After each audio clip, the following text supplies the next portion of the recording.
Rain struck the palace roof like war drums as messengers hurried through torch-lit corridors.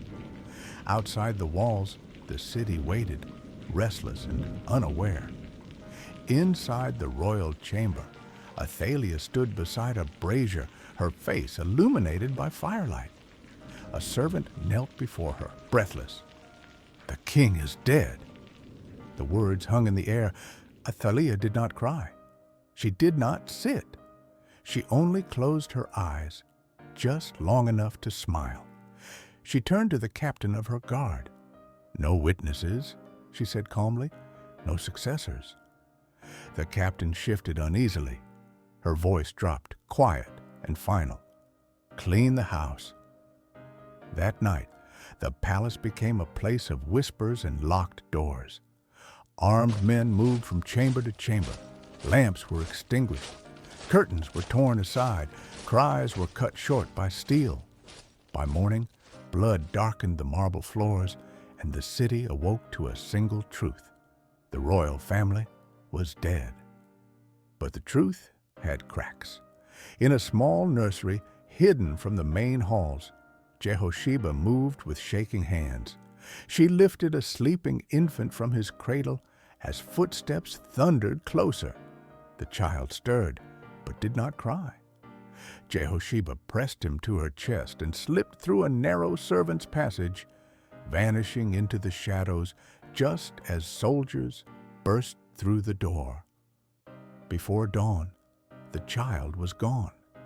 He was hidden within the ancient temple, behind stone walls, sealed chambers, and forgotten passages known only to priests. The air was cool. The lamps burned low. Only one man knew what had been saved. "If she finds him," the priest said, his voice heavy, "the child will die." Jehosheba met his gaze. "If she reigns," she replied, "so will fear." Years passed. Athaliah ruled with iron resolve. Her decrees echoed through the city. Dissent was crushed. Silence became survival. The people obeyed, not out of loyalty, but out of dread.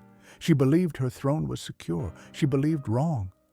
Deep within the temple, the boy grew, quiet, observant, shaped by whispers and shadows. He learned to listen before he spoke, to watch before he moved.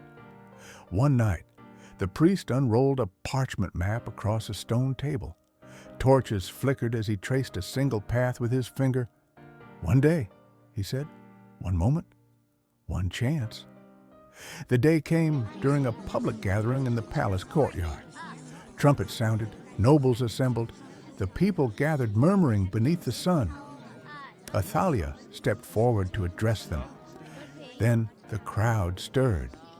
From the temple steps emerged the priest, and beside him a boy. A crown, long hidden, was placed upon the child's head. The priest raised his voice. "Behold your king!" The courtyard erupted. Gasps turned to shouts. Whispers surged like a tide. The name of the boy passed from mouth to mouth.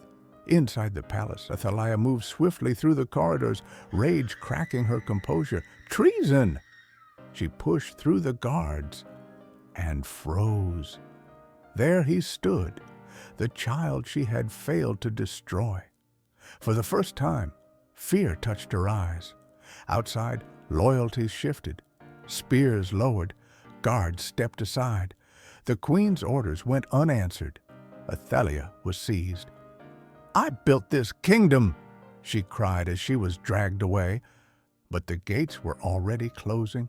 Silence fell over the courtyard. The boy stood at the edge of the palace steps, looking out over the city, his city. His hands trembled beneath the weight of the crown. He was afraid, but he was alive, and the throne had found its heir.